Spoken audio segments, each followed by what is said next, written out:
ओम शांति। तो आज एक बहुत अच्छा विषय पर चर्चा करेंगे। हम निश्चय बुद्धि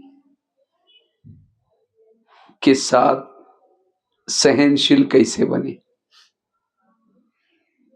इस ज्ञान मार्ग में दो चीजें सफलता का आधार है। एक है निश्चय बुद्धि और दूसरा है सहनशीलता। तो आपका बाबा के ऊपर निश्चय है, सभी को निश्चय है परमात्मा आया है, सतयुग आने वाला है, ये युग जाने वाला है निश्चय। क्योंकि जिसका निश्चय है वो बाबा के श्रीमत प्रमाण चलेगा। जिसका निश्चय है वो विजय बनता है। अगर आप श्रीमत प्रमाण नहीं चल रहे, बाबा का कहना नहीं मान रहे, इसका मतलब निश्चय की कमी। गीता में भी एक आता है, हे अर्जुन तुम निश्चय बुद्धि बनो। निश्चय बुद्धि बनने के लिए कितना दिन लगा उसको? 18 दिन तक लगा। इसलिए बाबा ये भी कहते हैं कि मुझे पहचानने वाले कोटों में कोई है। क्यों कहते हैं? अगर बाबा को पहचानते हैं, बाबा एक एक जो कहता है वो करेंगे। कई बार में हम जब ट्रेनों में बसों में कहीं जाते, बैच दे करके लोग कहते हैं अच्छा आप ओम शांति वाले हैं। हमने कहा हम भी मानते हैं, हम भी चलते हैं ओम शांति में।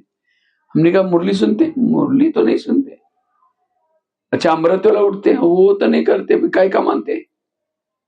बाबा को मानना अर्थात बाबा के श्रीमत प्रमाण चलना। अगर श्रीमत प्रमाण नहीं चलते इसका मतलब मेरा निश्चय नहीं है। और निश्चय बिठाने के लिए विचार सागर मंथन करो।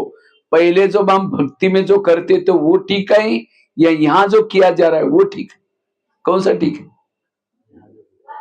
भक्ति मार्ग में कहते थे भगवान को प्राप्त करना है तो उपवास करो। कौन सा उपवास? उप मतलब नजदीक, वास मना रहना, भगवान के पास बुद्धि से रहना, इसको कहते उपवास। लेकिन लोगों ने कौन सा उपवास किया? न खाने पीने का उपवास किया। अब जिस दिन खाएंगे पीनेंगे नहीं तो बुद्धि कहां जाएगी? पेट की तरफ जाएगी। इसीलिए कहते हैं ना भूखे पेट भजन ना हो गोपाला। कहते हैं बलि चढ़ाने से भगवान प्रसन्न हो जाता है। कौन सी बलि? मई की बलि। लेकिन लोगों ने मई करने वाली बकरी को बलि चढ़ा दिया, अपना मई तो छोड़ा ही नहीं। कहते हैं घर घर में लक्ष्मी आएगी। लक्ष्मी आने के लिए क्या करते हैं? सफाई करते नहीं हालो। और क्या करते लक्ष्मी आने के लिए? क्या करते? दिए जलाते दिए दिवाली में। पूरा घर के ऊपर भी लाइटिंग करते, मोमबत्तियां लगाएंगे। ये क्या सब किसी लिए? लक्ष्मी आने के लिए। आई लक्ष्मी? आई? कैसी आएगी? लक्ष्मी का वाहन है उल्लू। उल्लू को लाइट में दिखता ही। जिस दिन पूरा शहर में लाइट करेंगे, उल्लू लक्ष्मी को लेके कैसे आएगा? उल्लू तो खास अमावस्या के दिन निकलता है बाहर, क्योंकि अमावस्या के दिन क्या होता है? अंधेरा होता है। इसी तरह जिस दिन लक्ष्मी, यार मुझे लगता है दिवाली भी अमावस्या में होती है, और अमावस्या में हम पूरा लाइट लगाएंगे तो लक्ष्मी कैसे आएगी? उसी दिन पूरी लाइट बंद करके चुपचाप बैठो तो आपके घर में लक्ष्मी आ जाती। गवर्नमेंट लाइट भी नहीं काटता उसी दिन, बाकी समय काटेगा, लेकिन उसी समय 8 दिन तक बिल्कुल लाइट फुल रहती है। फिर फटाका बजेंगे तो उल्लू घबरा करके कहीं और चला जाएगा। कितनी अज्ञानता है पढ़े लिखे लोग, समझदार लोग, लेकिन कौन सा दीपक? आत्मा का दीपक जलाना। कौन सी लाइट लगाना? आत्मा की लाइट। कौन सी सफाई? ईर्ष्या करना, नफरत, इसकी सफाई करना। कहा कुछ किया? इसलिए बाबा कहते बच्चे मैं जो करता हूं ये ठीक है या दुनिया में जो कर रहे वो ठीक है? एक तरफ तो कृष्ण को भगवान मान लिया, और दूसरी तरफ क्या कहा? जब गोपिका नहाने के लिए जाते थे उनके वस्त्र चुरा कर लेके जाते। कई हम जब कॉलेज में जाते, कई बच्चे हम लोगों को प्रश्न पूछते, सर कहते हैं जब कृष्ण ने गोपिका को छेड़ते थे, उस समय उनको भगवान मान लिया, और हम कुछ ऐसे कुछ करते तो हमको पुलिस वाला डंडा मार के जेल में लेके जाता है। तो वास्तव में इसका आध्यात्मिक रहस्य है। जब हम ज्ञान स्नान करने के लिए आते हैं, ये क्या है? तालाब है। ज्ञान का जो सेंटर है, ये वो क्या है? एक प्रकार का तालाब है। तो वहां ज्ञान स्नान करने के लिए जाते हैं, तो परमात्मा ऐसी वाणी चलाता है, मुरली बजाता है। उस मुरली सुनते सुनते हमारा देह का वस्त्र, देह आत्मा का क्या है? वस्त्र, ये चोरी करता है, न कि वो स्थूल कपड़े की चोरी करता है। लोगों ने क्या दिखाया? वो कृष्ण वो कपड़े गोपिका के लेके गया, ये क्या था? कहा कुछ किया? कुछ। इसलिए भक्ति करते करते जो जो नीचे ही आए, क्योंकि उसके भाव को हमने भक्ति का भाव नहीं समझा। और इसलिए बाबा एक एक भक्ति की बातों को हमें समझाता है। कौन सी दिवाली मनाओ, कौन सा रक्षाबंधन मनाओ, कैसी ये करो। एक सेठ जी थे, उनका दुकान सामने था और सामने मकान था, बीच में रोड था। तो सेठ जी एक बार बीमार पड़ा, तो अपने बेटे को कहा कि बेटा, मैं तुम्हें मरते मरते 3 बातें सुनाता हूं, अगर ये 3 बातें करेगा तुम सेठ जी बनेगा। कहा कि तुम सदा छाव में जाना और छाव में आना। दूसरी बात सुनाई, तुम मीठा खाना मीठा खिलाना। तीसरी बात सुनाई, तुम देते रहना, किसी कुछ नहीं लेना। अगर ये 3 बातें तुम करेगा, तुम क्या बनेगा? मेरे से भी बड़ा सेठ जी बनेगा। अब पिताजी तो बीमार था, कुछ समय के बाद चले गए। तो पिताजी, बेटे को याद आया, पिताजी ने मुझे 3 बातें बताई, छाव में जाना है, मीठा खाना है, मीठा खिलाना है। तो घर सामने था, सामने दुकान था, तो घर से लेकर के दुकान तक टीन का सेट डाल दिया, पतरा डाल दिया, छाव में जाने और आने के लिए। रोज मिठाई बना करके खुद भी खाता है, दूसरों को भी बुलाकर खिलाता है, क्योंकि बाप ने क्या कहा था? मीठा खाना और इसे क्या बनेगा? सेठ बनेगा, बड़ा बनेगा। तीसरी बात सुनाई, देते रहना, किसी कुछ भी। तो ये सब करने के लिए क्या करता है? कोई भी घर में आता है, किसको टेबल देता है, चेयर देता है, कुछ ना कुछ देता रहता है। मिठाई बना करके खुद खाता है, दूसरों को भी खिलाता है, और छाव में जाता है और छाव में आता है। कुछ साल के बाद क्या हो गया? वो शुगर पेशेंट हो गया मीठा खाने से। उसके बाप ने जो भी कुछ कमाया था, देते रहने से उसका घर खाली हो गया। और छाव में कभी भी 12 बजे 1 बजे छाव तो रहेगी, क्योंकि पतरा डाला था। तो छाव में जाने और आने से क्या हो गया? जो दुकान वाले आने वाले गिराहक बंद हो गए। और देखा, इसका बंद ही रहता है सेठरा में से। तो कुछ साल के बाद क्या हुआ? वो सेठ जी बनने के बजाय और ही कंगाल हो गया, बीमार हो गया। तो अपने बेटे को बुलाकर कहता है, बेटा मैं वो अपने दोस्त को बुला करके कहता है, दोस्त यार मुझे कुछ पैसा उधार चाहिए। दोस्त ने कहा क्यों? कहता अरे पिताजी तो मर गए, मुझे धोखा दे के मर गया। बोला क्या धोखा दिया? बोला तुम मेरे से भी बड़ा सेठ जी बनेगा, और इसीलिए 3 बातें सुनाई थी। बोला क्या? छाव में जाओ, छाव में आओ, मीठा खाओ, देते रहो। बोला तुमने क्या किया? मैंने टीन का शेड भी डाला था छाव में जाने के लिए, सबको देते हुए रहा, मीठा भी खाया, मैं तो बना ही नहीं सेठ जी। अरे उसका दोस्त कहता है, अरे पिताजी ने इतनी अच्छी बातें बताई थी, अगर उन बातों को तुम समझता, सेठ जी बनता। पिताजी का भाव ये था कि तुम छाव में जाना मतलब दिन निकलने से पहले दुकान में जाना। दिन निकलने से पहले क्या होते हैं? छाया रहते हैं। और छाव में आना मतलब दिन जब डूब जाएगा, रात हो जाएगी, तभी दुकान बंद करना। सारा दिन दुकान खोल करके बैठना, बीच में आना नहीं। क्या बन जाता? सेठ जी बन जाता। कितनी अच्छी बात बताई, समझा ही नहीं। उल्टा और ही क्या क्या, छाव में गया और छाव में आया। मीठा खाना और खिलाना, तुम्हारे दुकान में जो भी आएंगे उनके साथ मीठा बोलो, अच्छा बोलो। अगर कोई दुकान वाला अच्छा बोलता है तो सब लोग क्या करते हैं? वहीं जाते हैं। और वहीं जाते तो क्या बन जाता? सेठ जी बन जाता। कोई होता है ना, यार ये दुकानदार वाला बड़ा अच्छा है, तुम जाना, बड़ा अच्छा है, सारे उसके प्रचार हो जाता मीठा बोलने से, मीठा व्यवहार करने से। लेकिन मीठा बोलने के बजाय मीठा खाया और खिलाया। देते रहना मतलब तुम कर्जे किसी से लो नहीं, कर्जा देते रहो, लेकिन पैसा लेने की नौबत ना, इतनी कमाई करो। उसने चीजें दी, किसी से कुछ नहीं लिया। कितनी अच्छी बातें बताई थी, ना कोई समझाने वाला मिला, ना समझ लिया। इसी तरह शास्त्रों में, ग्रंथों में परमात्मा ने भी हमें बहुत अच्छा इशारा दिया, तुम महान बन सकते हो, इसके लिए उपवास करो, बलि चढ़ाओ, घर बार का त्याग करो। लेकिन हमने क्या किया? उस घर को छोड़कर जंगल में गए, उपवास, पेट का उपवास किया। असली उपवास है परमात्मा को बुद्धि से याद करना। कहां कुछ ना हमें कोई समझाने वाला मिला, ना कोई समझने वाले मिले, और इसीलिए फायदे के बजाय घाटे में गए। इसलिए निश्चय बुद्धि बनो। कभी कभी बाबा के बच्चे भी यहां आने के बाद बाबा के श्रीमत को उल्टा कर लेते। समझो कोई पति पत्नी ज्ञान में चल रहा है, पत्नी पति को कहते भाई जी चलो जल्दी क्लास में, नहीं तो मुरली पूरी हो जाएगी। अगर यही कोई पड़ोसनी सुन लेगा तो कहेंगे ये तो अपने पति को भी भाई जी बोलते हैं। कभी जाकर के उनको ज्ञान सुना, हमारा ज्ञान बहुत अच्छा है, आजकल कल हम ब्रह्मा कुमारी में जाते हैं, कहेंगे हमको टाइम ही नहीं है। उनको टाइम है, आने की इच्छा है, लेकिन उनको लगता है अगर इनके ज्ञान में चलेंगे, जैसे इन्होंने अपने पति को भाई जी बनाया, हमें भी भाई जी बनाना पड़ेगा।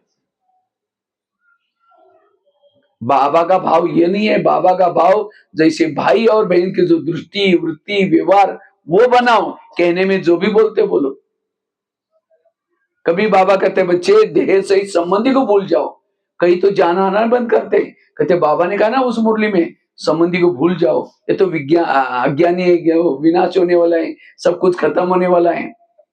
कभी 10-12 साल के बाद जाएंगे, हमारा ज्ञान बहुत अच्छा, आप चलो ना, कहेंगे हमको टाइम ही नहीं। उनको टाइम आने की इच्छा है, लेकिन उनको लगता अगर इनके ज्ञान में चलेंगे, जैसे इन्होंने हमको छोड़ा, हमें भी सबको छोड़ना पड़ेगा। बाबा का भाव ये नहीं है। बाबा का भाव है सबके बीच में रहते हुए भी बुद्धि से क्या करो, किसी को याद नहीं करो। इसको कहते हैं विचार सागर मंथन। निश्चय बुद्धि बनो। आप सभी, आप चौराहे पे खड़े हैं, कहाँ हैं? अब चौराहे में किसी को परफेक्ट कहीं नॉलेज नहीं है, इधर जाओ इधर जाओ इधर जाओ, उसको पता नहीं, तो कहीं जाएगा तो फंस जाएगा। इसी तरह आप सभी चौराहे में हैं। अगर रोज यहाँ आएंगे, ज्ञान योग करेंगे, विकार पर जीत प्राप्त करेंगे, तो कहां जाएंगे? सत्युग में जाएंगे। अगर यहाँ आएंगे, ज्ञान योग करेंगे, लेकिन विकार पर जीत प्राप्त नहीं करेंगे, त्रेता युग में आ जाएंगे। अगर यहाँ आएंगे नहीं तो भक्ति करते रहेंगे, भावना तो है भगवान के प्रति, लेकिन ज्ञान को समझा नहीं, द्वापर युग में आएंगे। अगर यहां भी नहीं आएंगे, भक्ति भी नहीं करेंगे, भावना भी नहीं होगी, विकार पर जीत प्राप्त, वो कलयुग में आएंगे। तो कौन से युग में आना है? तो सतयुग में आना है, तो हमारा निश्चय बाबा के ऊपर चाहिए। और जो निश्चय बुद्धि है वही, इसलिए परमात्मा ने गीता में भी कहा है, मुझे पहचानने वाले कोटों में कोई है। इसलिए बाबा के ऊपर जितना निश्चय है, इस ज्ञान मार्ग में नशा उसको चढ़ते हैं जिसको निश्चय है। मैं जब शुरू में ज्ञान में आया था, मैं बहुत विचार सागर मंथन करता था, भक्ति मार्ग और ज्ञान मार्ग। वास्तव में यहाँ की एक एक चीज भक्ति में क्या हो गया, यादगार बनाए। जैसे गणेश को क्या दिखाते हैं? विघ्नहर्ता दिखाते हैं। गणेश का एक एक अंग विघ्न हरने की प्रेरणा देता है। गणेश का पेट बड़ा है, पेट बड़ा मतलब कोई कुछ भी कहता है उसको पेट में संभालो, तब क्या हो जाएंगे? विघ्न विनाशक बनेंगे। लेकिन आज किसी के अंदर समाने की शक्ति, गणेश की तो पूजा तो करते हैं, लेकिन समाने की शक्ति नहीं। विघ्न कैसे खत्म होंगे? और क्या दिखाते हैं? गणेश को हाथी का सिर दिखाते, कहते गणेश का सिर किसने काटा? शिव जी ने काटा। परमात्मा करके हमारा जो आसुरी दिमाग था, बुद्धि थी, उसको काट करके दैवी ज्ञान युक्त बुद्धि बनाता है, उसका ये प्रतीक है। और हाथी क्या करता? हाथी के कान बड़े बड़े होते। हाथी क्या करता? कान हमेशा, कहते हैं हाथी के कान में चींटी गई मर जाता है। इसी तरह ज्ञानी आत्मा, वास्तव में ज्ञानी आत्मा को सदा विघ्न विनाशक बनने के लिए क्या करना है? अटेंशन रूपी कान हिलाते रहना है। किसी की भी निगेटिव बातें सुननी नहीं। तो हम क्या करते हैं? और क्या हुआ? तो हिलाने के बजाय और क्या हुआ? उठ के भी कोई जा रहा है, बैठो ना, चाय पानी पे, बताओ ना और क्या हुआ? जानबूझ करके ऐसी निगेटिव फालतू बातें सुनते, विघ्न और पैदा होंगे। और क्या दिखाते हैं, गणेश का एक पांव ऊपर है, एक पांव नीचे है। जो विघ्न विनाशक है वो सदा क्या कहेंगे, अब घर जाना है, अब घर जाना है। गणेश को लड्डू चढ़ाते हैं, मोतीचूर लड्डू। अगर विघ्न विनाशक बनना है, मोतीचूर लड्डू, लड्डू की बूंदी क्या होते हैं, लड्डू के साथ चिपकी रहती है। अगर उसके बजाय लड्डू से अलग हो जाएगी बूंदी, तो क्या हो जाएगा, चिटिया लेकर के बिल में डाल करके हजम कर देंगे, खा लेंगे। इसी तरह अगर आपको विघ्न विनाशक बनना है तो क्या करो, जो बाबा ने यह संगठन में बनाया, पाठशाला या सेंटर लड्डू, दिन में एक बार इस संगठन के साथ आकर के जुड़ो। यहां आकर के 1 घंटे के लिए जुड़ेंगे, सारा दिन आप माया चिट्ठी से बच जाएंगे। अगर 15 दिन, महीना दिन इस लड्डू के साथ आओ नहीं, तो माया चिट्ठी आपको हप कर देगी, खा लेगी। विघ्न विनाशक बनने के लिए हमें क्या करना है, रोज आकर के संगठन में ये ज्ञान योग करना है, तो उससे बच जाएंगे, निर्विघ्न बन जाएंगे। हाथी की आंखें दिखाती है, हाथी आंख की क्या होता है, छोटी चीज भी हाथी को कैसी दिखते हैं, बड़ी। अर्थात जो विघ्न विनाशक बनना है, छोटी चीज भी बड़ी दिखनी चाहिए। तो एक एक चीज यहाँ की यादगार बनाई जाते हैं। रामायण बना, महाभारत बना, वर्तमान की यादगार है। तो वर्तमान समय परमात्मा जो कार्य कर रहे हैं उसके यादगार बन जाते हैं, भक्ति मार्ग। तो ये जितना चिंतन मंथन करेंगे उतना बाबा के ऊपर आपका विश्वास बैठेगा। सप्ताह के 7 दिन बने, कैसे बने, वर्तमान जो परमात्मा कार्य करता है उसका या त्योहार बन गया, रीति बन गई, रिस्में बन गई। इतना नहीं, खेल खुद भी उस अनुसार बना। आजकल फेवरेट खेल इंडिया का कौन सा है, क्रिकेट। सब जानते हैं, इस साल हुआ ना वर्ल्ड कप। ये क्रिकेट क्या होता है, क्रिकेट में 3 स्टंप होते हैं। 3 क्या होते हैं, स्टंप। उसके ऊपर 2 गोली होती है, और बॉलर क्या करता है, बॉल फेंकता है। कहां फेंकता है, वो तीनों को गिराने की कोशिश करता है। लेकिन बैट्समैन क्या करता है, जो आया हुआ बॉल को तीनों को बचाने के लिए क्या करता है, उसको आउट करता है। अगर बॉल तीनों में से किसी को भी लग जाए तो दोनों गोली क्या हो जाएगी, अलग हो जाएगी, उसको कहेंगे आउट। और पीछे कैच पकड़ने वाले भी होते हैं। इसी तरह माया भी क्या करते हैं, परिस्थिति रूपी बॉल आपके ऊपर डालती है, और आपका जो मनसा, वाचा, कर्मना 3 जितना स्थिर है, उसके ऊपर आत्मा और परमात्मा मंगल मिलन मनाने का कार्य करते हैं। अगर जब परिस्थिति आती है, आपके पास जो बाबा ने ज्ञान का जो मजबूत बेड दिया है, उसके आधार से परिस्थिति को वापस करना है। अगर परिस्थिति थोड़ा भी संकल्प में है, ये क्यों हुआ, ये मेरे साथ क्यों हुआ, थोड़ा हलचल आया तो आउट। ये क्रिकेट। और जितना आप उस परिस्थिति रूपी बॉल को जितने भी आएंगी आउट करते रहेंगे, रन बनाते रहेंगे, man of the match. Brahma Baba हमारे इस हर क्लब का मैन ऑफ मैच है, मैच का मुख्य, बहुत सारे विकेट बनाते। ये है क्रिकेट। लेकिन हम क्या करते, हलचल में अगर टच भी हुआ बॉडी को तो भी आउट। ये क्रिकेट बना। सप्ताह के 7 दिन, पहला दिन कौन सा होता है, सोमवार। सोमवार हमारे सप्ताह का पहला दिन है। और वो किसका दिन है, शिव जी का वार है। कहते परमात्मा ने सोमरस पिलाया। सोमवार को सोमरस भी बोलते। सोमरस कौन सा, कहते सोमरस पीने के लिए देवता भी तरसते थे। तो कौन सा सोमरस, हम कौन है, परमात्मा कौन है, हम कहाँ के निवासी है, ये 7 दिन के ज्ञान को कहते सोमरस। और जो ये सोमरस पिएगा उसका प्रभु से मंगल मिलन होता है। जब तक ये 7 दिन का ज्ञान आपके पास नहीं है, तब तक आप परमात्मा से मंगल मिलन नहीं मना सकते, क्योंकि वो कहाँ है, कहाँ रहता है, सब ज्ञान मिलता है। जब सोमरस पिया, प्रभु से मंगल मिलन मनाया, तो हमारी बुद्धि, इसलिए सोमवार के बाद कौन सा वार आया, मंगलवार। जब मंगल मिलन मनाया, सोमरस पिया, तो सभी की बुद्धि विशाल हो गई, बेहद की हो गई। पहली बुद्धि क्या थी, मेरे बच्चे, मेरा परिवार, मेरा घर। लेकिन अभी क्या होगा जब ज्ञान हो गया, नहीं, सारे विश्व है हमारा परिवार है, हर इंसान मेरा भाई है, बेहद की भावना होगी। इसलिए तीसरा दिन कौन सा आया? बुधवार। जब बुद्धि विशाल होगी, सोमरस पे मंगल मिलन मनाया, तो उसी को ही सदगुरु प्रसन्न होता है। और जिसको सदगुरु प्रसन्न हो गया, असंभव बातें संभव होती हैं। आज पवित्र रहना कितना मुश्किल है। साइंस वालों ने क्या बोला, अगर कोई व्यक्ति 1-2 महीना भी ब्रह्मचर्य रहेगा, उसका दिमाग खराब हो जाएगा। साइंस वालों ने बोला है, वो ऊर्जा उसके दिमाग में घुस जाएगी और वो पागल हो जाएगा, ऐसा साइंस वालों ने लिखा है। लेकिन आज हम ब्रह्मा कुमार कुमारी में 950 करोड़ कितने सारे लोग हैं, पवित्र रहते हैं। कई तो कुमार है, कुमारी है, कोई पागल हो गया?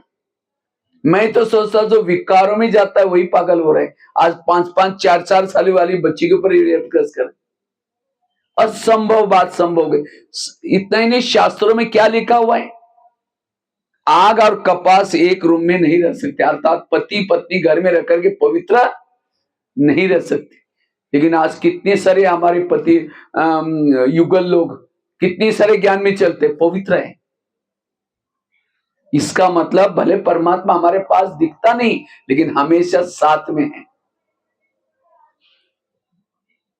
आज द्वापर में भी कई सन्यासी ने छोड़ करके गए थे घर बार, लेकिन पवित्र नहीं रहे, वापिस आकर के गृहस्थी बसे। लेकिन आज इतना तमोप्रदीप वातावरण, इतनी फिल्में, क्या क्या फैशन, ऐसे में भी अगर पवित्र हैं, इसका मतलब ईश्वरीय शक्ति सदा साथ है, सदगुरु सदा साथ में है। ये गीत है ना, यही कही बाबा नजर नहीं आते।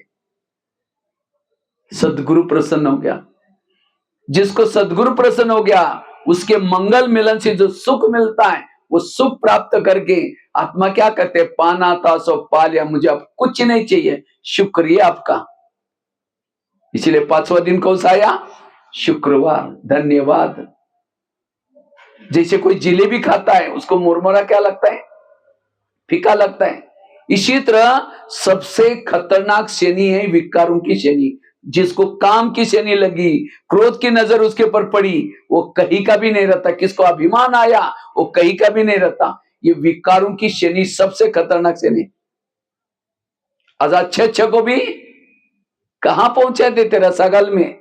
तो जब हम परमात्मा से मंगल मिलन मनाते हैं, सच्चा सुख मिलता है। जैसे कोई जिलेबी खाता है, मुरमुरा उसको फीका लगता है, जो परमात्मा से मंगल मिलन मनाता है, ये विकारों की शनि उसे कुछ नहीं कर सकती, विकारों से मुक्त हो जाता है। इसलिए 6ठा दिन कौन सा आया? शनिवार। जब शनि से मुक्त हो गए, शुक्रिया निकला, सदगुरु प्रसन्न हो गया, बुद्धि विशाल हो गई, मंगल मिलन मनाया, सोमरस पिया, तो आत्मा इस धरती पर आकर के जो जन्म मरण के चक्कर में फंसी थी, उसकी छुट्टी हो गई। इसलिए संडे का दिन, छुट्टी का दिन, सब बच्चे कहाँ रहते हैं? अपने मम्मी पापा के साथ। तो हमारी भी छुट्टी होने वाला, मम्मी पापा के पास जाने वाले ऊपर। देखो कितना सुंदर बना हुआ है। सप्ताह के सोमवार के बाद शनिवार नहीं आया, सोमवार के बाद कोई गुरुवार नहीं आया, बिल्कुल लाइन। पहले सोमरस पिया, मंगल मिलन मनाया, बुद्धि विशाल हो गई, सदगुरु प्रसन्न हो गया, शुक्रिया निकला, शनि खत्म हो गई, फिर ऊपर, फिर बाद में रिपीटिशन। वार बने, त्योहार बने, रीति बनी, रिस्में बने, सब कुछ संगम युग में जो कार्य। तो वर्तमान समय का ये महत्व का समय है। समझो कोई यहाँ सप्ताह में गुरुवार के दिन मुरली सुनने के लिए आता है, तो उसका यादगार क्या होता है? कोई देवी की पूजा सप्ताह में एक बार होती है, गुरुवार के दिन जाएंगे, बाकी समय छुट्टी। क्यों? उसने गुरुवार के दिन ज्ञान स्नान किया था। कोई देवी मांगते हैं बकरा चाहिए। क्या मांगते हैं? बकरा। क्यों बलि मांगते हैं? क्योंकि उसने ज्ञान योग में करते थे, लेकिन मैंपन नहीं छोड़ा। मैं तो क्या मांगते? मैंपन। सारे जो जैसा करता वैसा यादगार बनता है। इसलिए अब हमें निश्चय बुद्धि बन करके इस ज्ञान योग का अभ्यास करना है। कहा सतयुग में जाना है, त्रेता में जाना, आपके हाथ में। एक पिताजी थे, उसके 4 बच्चे थे। बच्चे हमेशा लड़ते हैं, पिताजी हमको घर की स्टेज चाहिए। तो पिताजी को लगता मैं किसको कितना दूं। तो एक दिन पिताजी को आइडिया आई, उन्होंने क्या क्या, चारों बच्चों को एक दिन बुलाया और एक एक मुट्ठी गेहूं दिया। क्या दिया? गेहूं। पहले बच्चे ने जब गेहूं लिया तो सोचा ये एक मुट्ठी कहाँ रखना है, कचरे में फेंक दिया। दूसरे बच्चे ने क्या किया, एक मुट्ठी ली, सोचे गेहूं आई, गेहूं में डाल करके पीस के खा लिया। तीसरे बच्चे ने क्या किया, उसको एक सोने का डब्बा बनाया, उसके अंदर रख दिया। चौथे बच्चे ने क्या किया, उसको जो खेती का काम करता उसको बुलाया, कहा इसको बोना, जब ये पूरा उग जाएगा, बीज आएगा, उसको भी बोना, 10 साल तक बोते रहना। फिर 10 साल के बाद पिताजी वापिस आए, कहा कि मैंने 10 साल पहले बच्चे कहते हैं हमको घर की स्टेट चाहिए। तो बाप ने कहा ठीक है, शाम को आ जाओ। जब शाम को आए तो सबसे पहले पूछा, मैंने 10 साल पहले आप लोगों को गेहूं दिया था, वो कहाँ है? तो पहला बच्चा कहता है उसी समय मैं कचरे में फेंक दिया।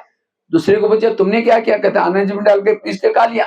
तीसरे को पूछा तुमने क्या किया, कहता अब लेके आते दिखाओ, सोने का डब्बा लाकर दिखाया। चौथी को पूछा तुमने क्या किया, अब लाने के लिए बैलगाड़ी चाहिए, दिया था एक एक मुट्ठी। पहले बच्चे को कहा तुम्हें कोई चीज की कदर नहीं, अगर मैं घर की स्टेट दूंगा, तुम जैसे कचरे में फेंक दिया गेहूं वैसे ही उड़ा देगा, तुमको मैं नहीं दे सकता। और चौथे बच्चे को कहा तुम घर का मालिक, क्योंकि तुम्हारे अंदर अगर मैं घर की स्टेट दूंगा तो उसको बढ़ाएगा। इसी तरह परमात्मा भी इस धरती पर आकर के क्या करता है, सभी को ज्ञान की एक एक मुट्ठी गिर देता है। हर इंसान तक ये ज्ञान पहुंचेगा, क्योंकि परमात्मा के बच्चे हैं, उन सभी का भी अधिकार है। कोई कहे कि ये क्या बोलते हैं ब्रह्मा कुमारी वाले, विनाश होने वाले, सत्युग आने वाले, किसने देखा? अरे खाओ पियो मौज करो, ये युगो युगो होता रहता है, लिया कचरे में डाल दिया। किसी ने कहा ये ब्रह्मा कुमारी वाले अच्छा काम करते, बढ़िया लोग है, कितनी समाज की सेवा कर रहे हैं। खुद नहीं करेंगे, दूसरे करें उसकी महिमा करें, भावना अच्छी है। कई क्या करेंगे, लेंगे और खुद का जीवन अच्छा बनाएंगे, औरों को नहीं सुनाएंगे, अपना जीवन अच्छा बनाएंगे, अपने सोने के डब्बे में रख दिया। और कई क्या करेंगे, सुनेंगे, खुद धारण करेंगे, औरों को भी जाके जाकर सुनाएंगे, उसको बढ़ाएंगे। जो कचरे में फेंकेंगे वो कलयुग में आते हैं। और जिन्होंने ये कहा कि ब्रह्मा कुमारी वाले अच्छे हैं, वो आते हैं द्वापर युग में। और जिन्होंने सोने के डब्बे में अपने पास ही रखा, वो त्रेता युग में आते हैं। और जिन्होंने इस ज्ञान को बढ़ाया और उन तक पहुंचाया, वो सतयुग में। तो कौन से युग में आना है आपके हाथ में है। इसलिए वर्तमान समय ये निश्चय बुद्धि बनना बहुत। मुझे भी वो ज्ञान मिला, मुझे कहाँ मिला था, एक रद्दी के किताब में, छोटे से पन्ने। जिस समय हमारे आसपास में कहीं सेंटर भी नहीं था 40 साल पहले, लेकिन मैंने उस रद्दी के किताब को पहचान करके आज 40 साल से अपना जीवन समर्पित करके इतनी सारी सेवा कर रहे हैं। ये है निश्चय बुद्धि, तब सफलता मिलेगी। दूसरा बात है, अगर जीवन में सफल बनना चाहते हो, सहनशील बनो। कैसे बनो? जिसमें सहन शक्ति ने, उसको गुस्सा आता है, और गुस्सा आने से दिमाग ठंडा होता है गर्म होता है? गर्म। और जिसका दिमाग गर्म होता है उसके दिमाग में केमिकल उतरते हैं, शरीर की बीमारियां होती है। हाँ, ये तो मैं देख रहा था, हॉस्पिटल में हॉस्पिटल खोल दिया आप लोगों ने। हॉस्पिटल है ऑलरेडी, उसके अंदर क्या खोला, ये भी क्या है, हॉस्पिटल। वो हॉस्पिटल है शरीर को बीमारी ठीक करने वाला, और ये हॉस्पिटल है मन की बीमारी ठीक करने वाला। और जिसका मन बीमार है उसका तन बीमार, तो डबल डॉक्टर बनकर की सेवा कर रहे, बहुत अच्छा है। क्योंकि आज मन बीमार क्यों होता है? निगेटिव सोचने से, ज्यादा सोचने से। आज किसी को पेट के संबंध की बीमारी होती है, ईर्ष्या वाले विचार चलाने वालों को पेट की बीमारी होती है। इसलिए कहते हैं ना, तो मेरे को देख करके तुम्हारे पेट में जलन होता है क्या? आज किसी को दूर का कम दिखता है, दूसरे की बुराई को आंखें फाड़ फाड़ के देखेंगे, ब्लड प्रेशर बढ़ गया, आंखों की पुतली फैल गई। फिर डॉक्टर को कहेंगे डॉक्टर जी मुझे आजकल धुंधला दिखता है, तो डॉक्टर चेक करेगा, कहेगा आपको नंबर लगा चश्मा लगाना पड़ेगा। आज किसी का ब्लड प्रेशर बढ़ गया, बीती हुई बातों को याद किया, बीपी हाई हो गई। आज किसी को स्पॉन्डिलाइट होता है, सर्वाइव, रास्ते में जा रहे सब्जी लाने के लिए जा रहे मार्केट में, वो क्या करती है, वो क्या करता है, इधर उधर देखने वालों को स्पॉन्डिलाइट होता है। फिर डॉक्टर को कहेंगे डॉक्टर जी मेरे गले में आजकल कुछ अकड़न हो रहे, तो डॉक्टर चेक करता है, आपको स्पॉन्डिलाइट हुआ है, इसका इलाज करके डॉक्टर एक बड़ा सा पट्टा लगाता है। जब पट्टा लगेगा 6 महीना ना इधर देखेगा ना इधर देखेगा, सीधा देखते चलना पड़ेगा। आज किसी को अस्थमा होता है, दमा, कोई भी बातों को पेट में दबा कर रखेंगे, क्या हुआ, कुछ नहीं हुआ, अरे बताओ नाराज है, नहीं नहीं कुछ नहीं हुआ, हुआ बहुत कुछ है, दबा कर रखेंगे, अंत में दबे का प्रॉब्लम होता है, अस्थमा होता है। आज किसी को शुगर होते है, शुगर कोई मीठा खाने से नहीं होती, टेंशन, क्या टेंशन है, मैं इसकी सास हूं, मैं इसका पति हूं, मैं इसकी माँ हूं, इसको मैंने पढ़ाया लिखाया, छोटे से बड़ा किया, जब इसकी शादी हुई अपनी पत्नी का मानता है, मुझे नहीं पूछता, ऐसे निगेटिव से ऐसे केमिकल उतरते हैं, शुगर पैदा होगी। जब शुगर होगी तो क्या करेंगे, मीठा खाना बंद करेंगे, टेंशन में आना बंद नहीं करेंगे। इसीलिए आजकल डॉक्टर के पास जाते हैं तो डॉक्टर क्या कहता है, ज्यादा टेंशन में नहीं आओ, ज्यादा उसके लिए कोई टैबलेट देता है हा? लेकिन यहां मुरलियों की रोज टैबलेट मिलती है और इसका कोई साइड इफेक्ट भी नहीं, वो तो टैबलेट देता है, वहां से दबाता है, कहीं और से निकलती है, क्योंकि टेंशन तो खत्म नहीं किया। इसीलिए मन को ठीक करो, तन भी ठीक हो जाएगा। इसीलिए से, और जो पॉजिटिव रहता है, सकारात्मक रहता है, सहन करता है, उसकी जीवन की सारी समस्या खत्म हो जाती है। लेकिन आज के लोगों के अंदर सहन शक्ति नहीं है। मैं काफी सारे स्कूलों में जाता हूँ, सामने बच्चे जब बैठते हैं, बच्चे को पूछता, बच्चे ये बताओ इसमें से गुस्सा किसको किसको आता है, झूठ बोले कौवा काटे, सारे बच्चे हाथ खड़ा करते हैं, सर हमको गुस्सा आता है। लगभग 70-80% सब बच्चे हाथ खड़ा करते हैं। मैंने कहा सर आप लोगों ने कोई गुस्से पर कंट्रोल करने का लेसन नहीं सीखा? सर कहते हमको भी गुस्सा आता है। आजकल के स्कूलों में बाकी सारे सिलेबस कम करके ये गुस्से पर कंट्रोल करने, कैसे करना है, काम विकार पर यही सिखाने की जरूरत है। इसीलिए परमात्मा को ये विद्यालय खोलना पड़ा। और जब मैं जेल में जाता हूँ, जेल में एक बाहर बोर्ड लगा रहता है, जेल में जो बंदी है, काम विकार वाले कितने बंद है, क्रोध वाले कितने हैं, लोभ लालच वाले कितने हैं, निर्दोष कितने हैं, नशे, इन सब से ज्यादा होते हैं क्रोध वाले, क्योंकि बचपन में उसको सहन करना। और आजकल के मम्मी पापा ने इतना लाडला बनाया। पहले जमाने में बच्चे को, जब बच्चा जब लेट आता है, होमवर्क नहीं करता, टीचर सामने बुला करके हाथ पर छड़ी मारते थे। छड़ी क्यों मारते हैं? हाथ के अंदर एक्यूप्रेशर के पॉइंट होते हैं, जब टीचर छड़ी मारता वो पॉइंट दब जाते, बुद्धि खुल जाते। इसलिए कहते भी थे, छड़ी लगे छम छम, विद्या आई घम घम। लेकिन आज किसी को छड़ी मारो तो कहते हैं सर बाहर फिर देख लूंगा। कई तो मम्मी पापा को अगर सुनाते, मम्मी पापा उसको टीचर को झगड़ा करने के लिए जाएंगे कि मेरे बेटे को तुमने खाना खिलाया। माँ बाप का काम है बच्चों को पैदा करना और उसको पालना करना, टीचर का काम है संस्कार देना ना। उस संस्कार गुरु के डिपार्टमेंट में आप क्यों दखल दे रहे हैं? फिर वही बच्चे इतना लाडला बन जाता है, जब बड़ा होता है फिर कोई कुछ बोलता है, ये भी 2-4 शब्द बोलता है, क्योंकि मम्मी पापा तो है ही नहीं, आप किसको सुनाएंगे? फिर टेंशन में आता है, फिर सुसाइड करता है, मर्डर कर लेता है, या फिर नशा करना शुरू करता है। इसलिए समाज में ऐसी प्रॉब्लम हो रही, क्योंकि सहन करना उसने, इसलिए जीवन में सहन करना सीखो। सहना यही गहना है, बाकी गहने पहनो नहीं पहनो, लेकिन कौन सा गहना पहनो? सहन करने का गहना पहनो। जो सहन करता उसके भ्रुकुटी में आत्मक स्मृति का तिलक लग जाएगा। जो सहन करता उसके हाथ में दृढ़ता के कंगन होंगे। जो सहन करता उसके जीवन में उमंग उत्साह के पायल होंगे। जो सहन करता उसके मुख पर मधुर मुस्कान की लाली होगी, वो सदा मुस्कुराते रहेंगे। इसलिए आजकल डॉक्टर ये भी कहते हैं, अगर हेल्थी बनना है खुश रहो। लेकिन लोग खुश होने के लिए क्या करते हैं? लाफिंग क्लब ज्वाइन करेंगे, बगीचे में जाएंगे, हाथ ऊपर करेंगे, हाँ हाँ हाँ हाँ हाँ जोर से करेंगे। घर में आते ही पत्नी का चेहरा देखते फिर चेहरा डाउन हो। इसलिए हमेशा, अभी नया साल आ रहा है ना, क्या कहते हैं? Happy new year, happy. अब बोलते तो हैप्पी, लेकिन चेहरा कहाँ हैप्पी है? क्योंकि अंदर टेंशन भरा हुआ है, निगेटिव भरा हुआ है। इसलिए इस 2024 में क्या बनो? पॉजिटिव बनो, सकारात्मक बनो, कभी भी टेंशन में नहीं आओ, तब आप हेल्दी वेल्दी और हैप्पी बन सकेंगे। सफलता आपके जीवन में आएगी। कभी भी गुस्सा नहीं। कहीं को क्यों गुस्सा आता है? कहीं कहते हैं मैं इसके रास्ते में कभी गई नहीं, मैंने इसका बुरा कुछ किया नहीं, फिर भी मेरे साथ ऐसी क्यों करते? ताली कभी एक हाथ से, ताली के लिए 2 हाथ चाहिए। कई कहते हैं मैं मुझे इसीलिए मुझे गुस्सा आता है, इस बच्चे को मैंने पढ़ाया लिखाया छोटे से बड़ा किया, अब जब इसकी शादी हुई अपनी पत्नी का मानता है मुझे नहीं पूछता। संसार का नियम है, क्या नियम है? जिसका भला करोगे वही आपका बुरा करेगा। एक बार लोहार क्या करता है, बड़ा सा घन लेकर के हथौड़ा लेकर के क्या करता है, लोहे को पीटता है, तो लोहे का एक टुकड़ा टूट करके एक सोनार का दुकान था उसके पास पहुंच गया। तो सोने का टुकड़ा लोहे को पूछता है तुम बहुत जोर से चीखते हो, माना आवाज आता है जो मारता है, तो कहता है चीखो नहीं तो क्या, तुमको तो पराई मारते हैं, मुझे तो अपने ही मारते।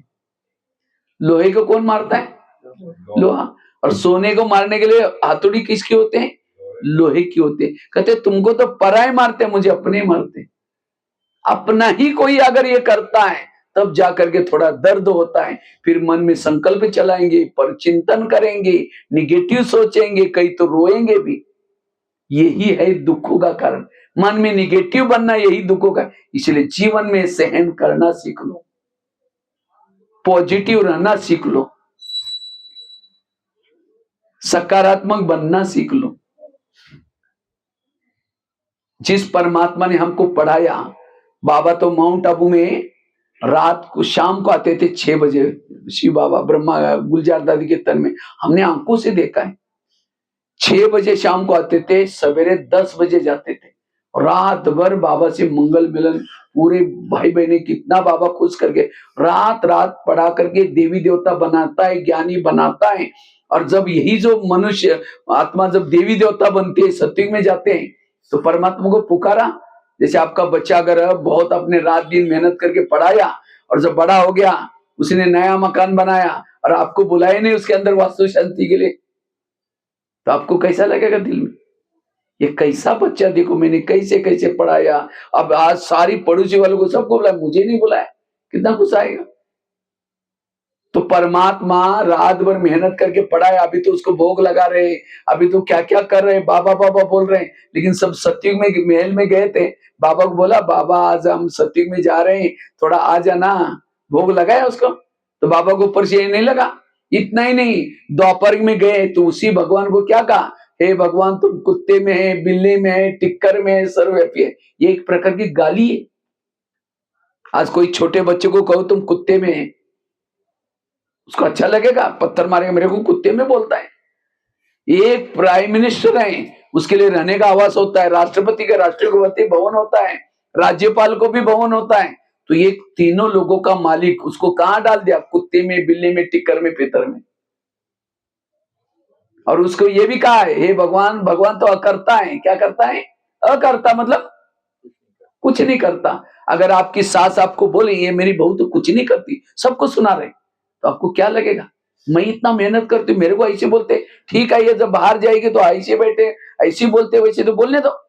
तो परमात्मा को भी आकर्ता बोला, वो कहता है ठीक है, मनुष्य दुखी बन जाए, परेशान हो जाए, मैं नीचे जाऊंगा नहीं, मरने दो। मेरे को ऐसे करता बोलते, मैं कुछ नहीं करता तो अभी ईश्वर जाऊंगा नहीं।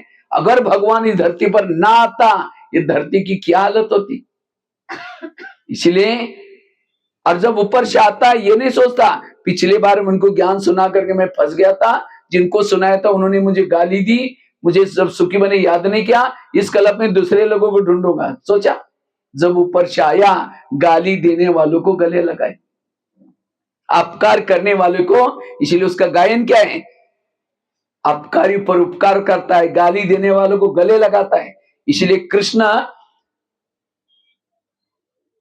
महाभारत में एक बहुत सुंदर महावाक्य बोलता है, हे अर्जुन, मैं केवल तुम्हें उपदेश नहीं दे रहा हूं, मैं भी आकर के कर्म करके तुमको सिखला रहा हूं।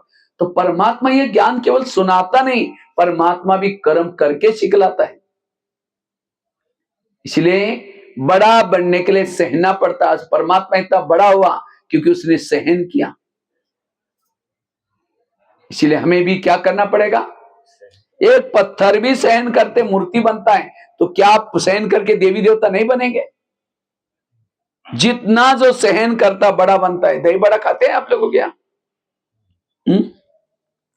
दही बड़ा खाते हैं आप लोग? माताएं बनाते होंगे ना घर में दही बड़ा? हाँ, गर्मियों में हाँ बनाते होंगे ना। तो दही बड़ा कैसे बनता है, मैं भी किचन में सेवा करता रहता हूँ, कभी कभी हम लोग दही बड़ा बनाते हैं। दही बड़े के लिए रात को उड़द की दाल को पानी में भिगोया जाता है, सवेरे उसको मिक्सी में क्या करते हैं, निकाल करके पीसते हैं, और फिर उसके बाद एक परांत लेकर के उसके अंदर फेंटते रहते हैं।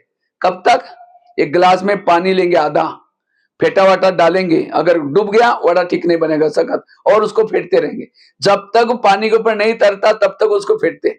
उसके बाद क्या करेंगे, फिर गरम तेल की कढ़ाई रखेंगे, और आजकल तो एक मशीन आती है मेंदू वड़ा की, उसमें अंदर आटा डाल करके उसे छोड़ेंगे, बड़ा अपने आप बन जाता है। तो गरम गरम तेल के अंदर क्या करते हैं, ऊपर नीचे करके करारा होने तक सेकते हैं। उसके बाद निकाल करके क्या करते हैं, उसको ठंडे पानी में डालते हैं, ठंडे पानी से निकाल के जोर से उसका पानी निचोड़ देते हैं। अगर टुकड़े टुकड़े हो गया, मेहमानों को नहीं खिलाएंगे, रिजेक्ट हो गया। दबाने के बाद साबुत रहना चाहिए। क्या क्या सहन किया, पिसा सहन किया, पेटा सहन किया, गरम तेल को सहन किया, दबाया सहन किया। उसके बाद क्या करेंगे, प्लेट में डालेंगे, फिर इमली की चटनी डालेंगे। इमली की चटनी में भी काला नमक, सफेद नमक, चीनी का बुरा, ऊपर से भुना हुआ पीस करके जीरा पाउडर डालेंगे, लाल मिर्ची डालेंगे, हो सकता है तो हरा धनिया भी डालेंगे। तब दही बड़े की प्लेट तैयार हो गई। जिसके सामने आएगा मुंह में पानी आएगा, वाह बड़ा कितना अच्छा। ऐसा बता ना।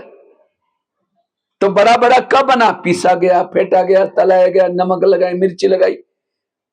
इसी तरह हमें भी बड़ा बनना है। कोई पीसते भी रहेंगे, कब तक, हाँ पीसते भी रहेंगे, फेंटते भी रहेंगे। कई कहते इस घर में हम तो बूढ़े हो गए, अभी भी हमको तंग किया जाता है। कब तक ये संग करना है, कब तक, तब तक जब तक ऊपर नहीं जाएंगे तब तक। इसीलिए रोना नहीं है, अंत तक परिस्थिति आती रहेंगी, बातें खट्टी मीठी तीखी सारी बातें आएंगी।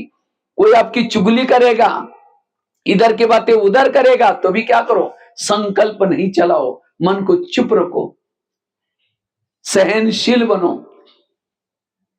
इतना सारा खट्टा मीठा सारा सहन करने के बाद भी जब बड़ा बन जाता है, तलने के बाद फिर जब मुंह में डालेंगे 32 दांत भी छोड़ेंगे नहीं, वो भी प्रहार करते, चबा चबा करके खाएंगे। और तब नाम क्या पड़ा, बड़ा। बड़ा बड़ा ऐसा नहीं बना। इसलिए अगर जीवन में बड़ा बनना है, हर परिस्थिति को सहन करना है। जो सहन नहीं करता उसको तनाव आता है। कहते ना तनाव, तनाव को इंग्लिश में बोलते क्या, टेंशन। टेन मतलब कितना, 10, और सन मतलब बच्चे। टेंशन मतलब 10 बच्चे। अगर किसी के 10-12 बच्चे हैं, माँ बाप शांति से बैठते हैं, एक आएगा पापा जी मुझे कपड़े चाहिए, अब उसको भगा दूसरे का पापा जी मुझे परीक्षा की भी देने। जितने बच्चे उतनी समस्या भी। इसलिए कहते हैं ना छोटा परिवार। तो हमारे बच्चे कौन से, अनेक संकल्प विकल्प बहुत पैदा करेंगे। शाम को योग में बैठेंगे, वही संकल्प को आपको हिलाते रहेंगे, पापा जी मम्मी जी। फिर कहीं कहते पता नहीं योग में क्या क्या संकल्प आते हैं, कहां से आते हैं, आपने पैदा किया आपके पास जाएंगे, पड़ोसी के पास जाएंगे। इसलिए संकल्प को कम पैदा। कभी कभी हम उताव लेकर के बददुआई देते, इसका तो सत्यानाश हो जाए। ये सत्यानाश शब्द जाएगा, उसका तो सत्यानाश करेगा, वो वापिस आपका भी सत्यानाश ही होगा। इसलिए कोई कुछ भी कहता है तो भी दुआई दो, हे भगवान इस व्यक्ति का कल्याण करना। देखा ना वो क्राइस्ट में किले भी डाल रहे थे, तो भी भगवान को क्या प्रार्थना की, इसको क्षमा करना, इसके ऊपर दया करना। ये नहीं कहा कि भगवान इनको छोड़ना नहीं, इनको भी ऐसे मार देना, ये नहीं बोला उसने। और इसीलिए आज कितना उसका ये मनाते, बिना सहन करते किसी का यादगार नहीं बनता। लेकिन हम क्या करते, तो पागल है, पता नहीं कैसे करी, ये ऐसे क्या क्या बोलते रहते गुस्से से। कोई देवी के ऊपर समझो देवी को कोई गाली भी देता है, तो गाली देने के बाद उसका वरदान हाथ के बजाय नीचे होता है, चेहरा पीछे करते हैं। और हमें कोई गाली देता 15 दिन उसे बात नहीं करेंगे, ओम शांति में नहीं करेंगे, वरदान हाथ के बजाय नीचे उंगली तोड़ के, इसका तो सत्यानाश हो गया। पुरानी माता तो ज्यादा करते। ऐसा कोई मंदिर में है देवी का, ऐसा किसी का भी नहीं, ऐसा है। इसलिए सहन शक्ति की देवी बनो, सहन शक्ति की देवता बनो, यह है वर्तमान समय की आवश्यकता। तो इसलिए 2024 में सहन शक्ति को बढ़ाओ। जो सहन शक्ति को बढ़ाता है, जो सहन शक्ति को बढ़ाता है, उसका पद भी ऊंचा होगा। एक शिल्पकार था, तो ये पत्थरों का ढेर के पास जाता है, उसको एक मूर्ति बनानी थी। मूर्ति बनाने के लिए क्या करता है, एक पत्थर लिया, उसके ऊपर हैमरिंग करता है।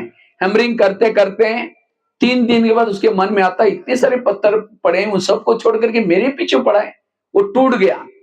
अब टूटा तो कोई काम का नहीं, उसको बाजू में छोड़ दिया। फिर दूसरा लिया, उसके ऊपर में हैमरिंग किया जाता है। 6 दिन के बाद उस पत्थर की मन में आता है, अरे मैं इतना दिन मैंने सहन किया, सब मेरे पीछे पड़े, वो टूट जाता है। तीसरा लिया, 9 दिन बाद वो भी टूट गया। चौथा लिया, 12 दिन के बाद वो भी टूट गया। पांचवा लिया, वो 15 दिन के बाद वो भी टूट गया। छठा लिया, उसने सोचा अरे वाह, मेरे ऊपर छनीरे थोड़ी पड़ रहे, तो मेरा भाग्य बन रहा है। पॉजिटिव लिया, सहन करते करते उसकी मूर्ति बन गई। जब मूर्ति बन गई, बैलगाड़ी में रखा, गांव की परिक्रमा किया। कई साधु फूल डालते, कोई फूल नमस्ते करते, कोई माताएं, क्यों? सहन क्या था। उसके बाद उसको ला करके मंदिर बना करके उसमें प्रतिष्ठापित किया। कई साधु संत सब आकर के झुक रहे थे, क्यों झुक रहे थे? सहन किया था। उसके बाद उसकी सीढ़ी तो बन गई, अपना मंदिर तो बन गया, प्रतिष्ठापित हो गया, लेकिन अब सीढ़ी बनाने बाकी थी। सीढ़ी बनाने के लिए वो शिल्पकार सोचता है इधर उधर से ऐसे लाने के बजाय जो टूटे उनको ज्वाइन करता है। सबसे पहले क्या करता है, जो 3 दिन के बाद टूटा जो उसको लगाता है। सबसे पहले जो जहां सब लोग चप्पल उतार करके जाते हैं, उसके ऊपर लगाता है 6 दिन वाला। फिर लगाता है ऊपर 9 दिन वाला, उसके ऊपर लगाता है 12 दिन वाला, और ऊपर से सबसे पहली सीढ़ी 15 दिन वाली। और मूर्ति तो जिसने 100 दिन सहन किया था वो क्या बना, मूर्ति बनकर के अंदर। तो लोग मंदिर में चप्पल बाहर उतार करके पहले सीढ़ी के ऊपर जाते हैं और पहली सीढ़ी का भी दर्शन करते हैं थोड़ा, क्योंकि 15 दिन सहन किया था। और जाकर के जिसने ज्यादा सहन किया था, उसके देवी बनी थी, देवता बना था, उसके चरणों में ये रख करके सिर दुआएं मांगते, आशीर्वाद मांगते, प्रसाद चढ़ाते, क्यों?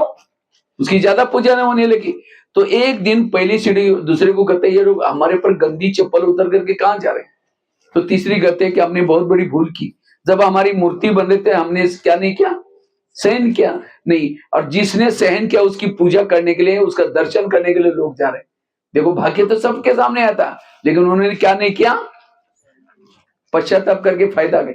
इसी तरह परमात्मा भी परम धाम से आता है, उसको भी लगता है मुझे एक लक्ष्मी नारायण बनाना है, और उसके लिए कई पत्थरों को एमपी के, यूपी के कई लोगों को इकट्ठा करता है। ज्ञान और योग की छड़ी रतुड़ी लगाता है, लेकिन जैसे ज्ञान और योग की छड़ी लगती है तो हम रोना शुरू करते, बाबा ये सारी सबको छोड़ करके मेरे सामने विघ्न आ रहे, मेरे सामने परिस्थिति आ रहे। जब रोना शुरू करेंगे, बाबा उस पत्थर को साइड पर करेगा, फेंका कभी नहीं, सत्युग में लेके जाएगा, यूज करेगा, कहीं ना कहीं दास दासी में तो लगा ही देगा। तो दास दासी बनना है या ऊंचा पद प्राप्त करना है। लक्ष्मी नारायण जब आते हैं, दरबार के बाहर 2 दरबारी खड़े रहते भाला लेकर के, ठीक है, जब खड़े रहते हैं, लक्ष्मी नारायण आते ही क्या बोलते हैं, लक्ष्मी नारायण पधारे करके आवाज लगाएंगे। वो भी ज्ञान योग करते थे, लेकिन उनको वो पद क्यों मिला जहां चप्पल उतरते हैं? क्योंकि उसने सहन नहीं किया, इसीलिए पद। इसीलिए जीवन में सहन करना जरूरी, और जो सहन करता वो महान बनता है, वो हेल्दी वेल्दी और हैप्पी बनता है। कहते 19वीं सदी तर्क की थी, 20वीं सदी प्रगति की रही, और 21वीं सदी तनाव की सदी। इस तनाव की चपेट से बचने के लिए हमें क्या करना है, ये सहन शक्ति का गुण अपनाना। सहन शक्ति बड़ी बहन है, बाकी शक्तियां उसकी छोटी बहनें। बड़ी बहन आएगी तो छोटी बहनें भी, और तब जाकर के हम जीवन में सफल बन सकते हैं। आज हम असफल क्यों बनते हैं? क्योंकि सहन शक्ति नहीं है। जहां सहन शक्ति नहीं वहां शांति नहीं है, जहां सहन शक्ति नहीं वहां सुख नहीं है, जहां सहन शक्ति नहीं वहां रात को चैन की नींद भी नहीं है। अभी मैं कोयम्बतूर गया था पिछले साल, पिछले काफी साल हो गया, तमिलनाडु में है। तो वहां कार्यक्रम करने के बाद बहनों ने मेरे को कहा कि ऐसा है कि यहाँ से शेठ जी, बहुत बड़े शेठ जी हैं, उनको मिलने के लिए जाना है। हमने कहा ठीक है। जैसे मैं गया, उसकी सोफा, उसका मकान देख करके मैं तो वंडर खाया। मैंने सोचा यही अभी बेचारा सत्युग में बैठा ही है। बहुत बढ़िया मकान था, क्योंकि 15,000 उसके पास वर्कर काम कर रहे हैं, और बहुत बड़ी कपड़े की फैक्ट्री है उसकी। जब मैं वहां गया, सोफे वगैरह देख करके मुझे लगा कितना सुखी होगा ये। उसके बाद कुछ समय के बाद वो आया, सेठ जी जैसा आया हमारे से बातें करते करते रोना शुरू किया। मैंने कहा बेचारा इस सोफे पर बैठने वाला या अपसेट है, इसको सोफे का सुख क्या मिलेगा। तो बातें बोलते बोलते कहा कि मेरा और पत्नी का बहुत दिन से खटक रहा था, इतना खटक गया, इतना खटक गया। मैंने वो मेरे को अभी 1 महीना पहले वो एक छोटा बच्चा था उसको भी फेंक के गई, कहते आप ही संभाला मेरा नहीं है करके। और कहा कि मेरे को ये वर्कर्स का स्ट्राइक, ये इतना आजकल जीएसटी, ये इतना टेंशन में, मुझे लगा ये सब मैं किसी लिए कर रहा हूँ। तो कहता है मैंने भी सोचा कि मैं भी जाकर सुसाइड कर लेता हूँ। एक दिन गया ऊटी के पहाड़ी की तरफ और सोचा मैं वहां सुसाइड करूंगा। और एक ट्रक गाड़ी में गया था, एक सामने से ट्रक आ रहा था, सोचा मैं उसको टक्कर लगाऊंगा। लेकिन जब टक्कर लगाने के लिए गाड़ी जोर से चलाई, ट्रक वाला होशियार था, उसने टर्न किया, मेरी गाड़ी सीधा खाई में चली गई। और भगवान ने फिर भी बचा कर लाया, पता नहीं क्या चाहता है मेरे से। नशा करना शुरू किया, कई बार जहर भी खाया तो भी बोला मुझे बचा कर लेके आए। देखो सब कुछ है घर में, तो भी सुख नहीं है, शांति नहीं है, क्योंकि मन निगेटिव बना है। अगर उसको ये कर्मों का ज्ञान होता उसके जीवन में, जो उसको पत्नी मिले, क्यों मिले इतनी तंग करने वाली पत्नी, क्योंकि पिछले जन्म का उसका हिसाब है। आपके घर के जितने भी लोग हैं, कोई आपको देने के लिए, कोई आपसे, और जिन्होंने इस कर्म गति को समझा उसके पास अपने आप सही सकते। अगर पति किसी को तंग करता है, जिसे टेंशन आता है, इसका मतलब आपने भी पिछले जन्म में उसको पति बन करके बहुत तंग किया था, वो आपका हिसाब चल रहा है। समझे कोई बहू है, सास उसको तंग करे, बहू इतना तनाव में आते, कभी सुसाइड भी करते, कभी उस सास को भी मार देते। अगर सास और बहू का पिछला जन्म दिखाई तो आज जो बहू है पिछले जन्म में उसकी सास थी, और जो सास है वो उसका मित्र कौन थी, बहू। इसीलिए कहते हैं ना सास भी कभी बहू थी। इसीलिए कर्म गति को भूलने से असहन शक्ति नहीं। एक लास्ट में एक स्टोरी सुना करके मैं पूरा करता हूं। अगर ये स्टोरी को आप समझेंगे तो पता चलेगा आपके घर में जो भी लोग हैं वो आपको कोई देने के लिए, कोई आपसे। एक मुंबई में एक छोटा बच्चा रहता था मम्मी के साथ। मम्मी अकेली थी, उसकी बहनें नहीं थी, उस बच्चे के लिए कोई बहनें नहीं थी, भाई नहीं थे, उसके पापा जी पहले मर चुके थे, झोपड़ी में रहते थे। तो एक दिन वो बच्चा मम्मी के साथ जा रहा था कहीं मजदूरी का काम करने के लिए। इतने में बच्चे को क्या हुआ, दिखाए 4 लाइन थी, रोड था। तो बच्चे ने क्या देखा, एक गुब्बारे बेच रहा था, गुब्बारे वाला रोड पर। तो बच्चा दौड़ के लेने के लिए गया, माँ को लगा कि उसको कुछ हो ना जाए, गाड़ियां फास्ट में आ रही थी। इतना माँ उसको दौड़ने के लिए, पकड़ने के लिए दौड़ी, एक कार स्पीड से आई, माँ उसके अंदर का था।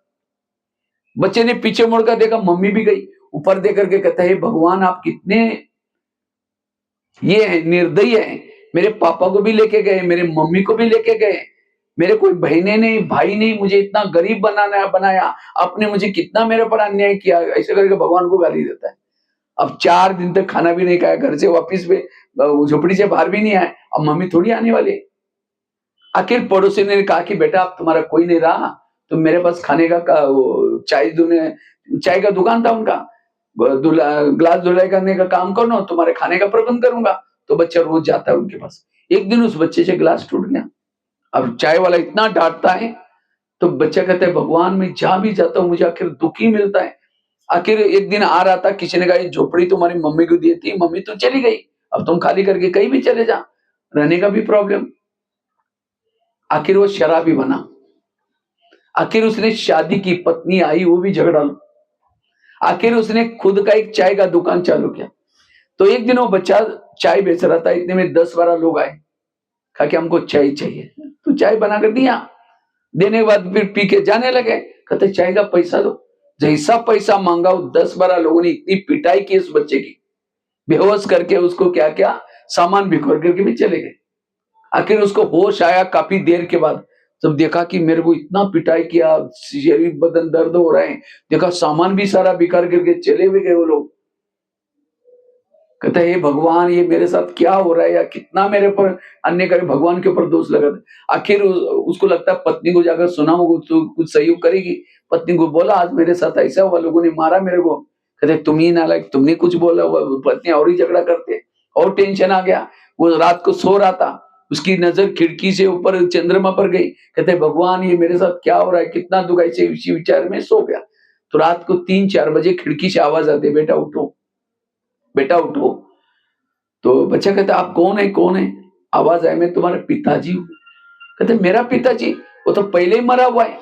नहीं, मैं तुम्हारे आत्मा का पिता परमात्मा हूँ। कहते अच्छा भगवान, मैं आपसे बातें नहीं करूंगा, आपने कितना मुझे दुख दिया। फिर आवाज आता है बेटा ये मैंने कुछ नहीं दिया, ये तुम्हारे कर्मों के परिणाम है, चलो मैं तुम्हारा पिछला जन्म दिखाता हूँ। तो बच्चे का हाथ पकड़ करके भगवान ने एक महल के पास लेके गए। तो बच्चा कहता है भगवान आप मुझे पिछला जन्म दिखाने वाले थे, महल के पास कहाँ लाया? ठहरो मैं दिखाता हूँ। जैसे उस बच्चे का हाथ पकड़ करके लेके गए, तो कुछ उन्होंने क्या नजारा देखा, एक कुछ सिपाही कैदियों को चाबुक से मार रहे थे, जोर जोर से। जब मार रहे थे तो बच्चा कहता है भगवान ये कैदियों को क्यों मारा जा रहा है? तो भगवान ने कहा इनके राजा ने पकड़ करके मारो करके ऑर्डर किया, अब इनका क्या दोष है? लेकिन भगवान ने कहा ये कैदी कौन है पता है? जिस 10-12 लोगों ने तुम्हारी पिटाई की थी उनका पिछला जन्म है। फिर कहता मारना चाहिए, बड़े खराब थे। जैसे आगे गए, राजा बैठा था, मंत्री बैठा था, मदिरा पी रहे थे। एक बच्चे से ग्लास मंगवाया था, बच्चा थोड़ा देरी से आया, राजा ने उसको बहुत डांटा, बच्चा घबरा गया, ग्लास भी टूट गया। तो बच्चा वो दृश्य देख रहा था, कहता है भगवान ये छोटे बच्चे को क्यों डांटा जा रहा है? कहा कि राजा का स्वभाव ही ऐसा है। लेकिन भगवान ने कहा ये बच्चा कौन है पता है? जी चाय वाले ने तुमको डांटा था, उसका पिछला जन्म है। फिर कहता डांटना चाहिए, बड़े खराब था। जैसे आगे गए, एक व्यक्ति बैठा था जिसके हाथ में बेड़ी, पाँव में बेड़ी, कपड़े फटे थे, खाना उसके सामने पड़ा था, अंडरग्राउंड में रखा था, काली कोठरी में रखा था। तो बच्चा पूछता है भगवान ये कौन है? कहा कि राजा का बड़ा भाई। राजा के बड़े भाई जी ने ऐसी हालत किया। राजा ने कहा कि ये खुद राजा बनने वाला था क्योंकि बड़ा है, लेकिन इस राजा ने खुर्ची के चक्कर में इसको देशद्रोही साबित किया और खुद बैठा हुआ है। लेकिन भगवान ने कहा ये कौन है पता है? तुम्हारे पत्नी का पिछला जन्म है, इसका, इसके भाई का। इसका मतलब वो बच्चा पिछले जन्म में कौन था? कौन था? हा? राजा था। पिछले जन्म में वो राजा था, राजा बन करके उस बच्चे को डांटा।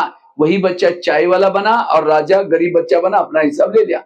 राजा बन करके कैदियों को मरवाया, वही कैदी चाय पीने के बहाने आए और वो राजा चाय बेचने वाला बना और वो हिसाब चुक्त किया।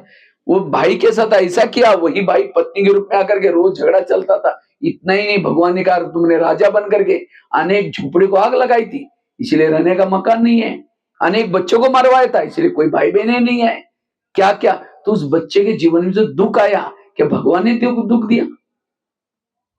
आज हमारे जीवन में भी जो भी प्रॉब्लम है, कोई किसी व्यक्ति के कारण नहीं, मेरे पिछले जन्म के कर्म। इसलिए इसको सहन करना जरूरी है। किसी को सुनाने से, रोने से, भगवान के ऊपर दोष लगाने से क्या खत्म हो गया? इसलिए कर्म गति को समझना और भविष्य के लिए कभी काटे। बाबा क्यों कहते बच्चे रोज आओ या श्रीमत प्रमाण चलो, क्योंकि जितना श्रीमत प्रमाण चलेंगे आपके कर्म श्रेष्ठ बन जाएंगे। इसलिए अब हमें सब कुछ सहन करना है और ये सभी का अंतिम जन्म है। इसके बाद अभी जन्म लेने वाले नहीं है। जो मैंने 63 जन्मों से एक दूसरे के साथ किया है, ये सारा चुक्त करना है। चुक्त करने के 3 तरीके, योग लगा करके चुक्त करो, सहन करके चुक्त करो, या विनाश में चुक्त करो। तब इसे बिना पावन नहीं बनेंगे। सहन करने से भी पावन बनते हैं, योग लगाने से भी पावन बनते हैं, विनाश में भी पावन बनते हैं। विनाश में जो हिसाब चुक्त करके पावन बनेगा वो कहाँ जाएगा? मुक्ति में चला जाएगा। त्रेता युग में, द्वापर युग में या कलयुग में जाएगा, सतयुग त्रेता में नहीं आएगा। सहन करके जो पावन बनता है वो जीवन मुक्ति में जाएगा सतयुग त्रेता में, लेकिन पद कम हो जाएगा। और जो योग लगा करके हिसाब चुक्त करता है वो सतयुग में उच्च पद मिलेगा। इसलिए अब हमें सहन शक्ति को अपनाना है। ठीक है, ओम शांति।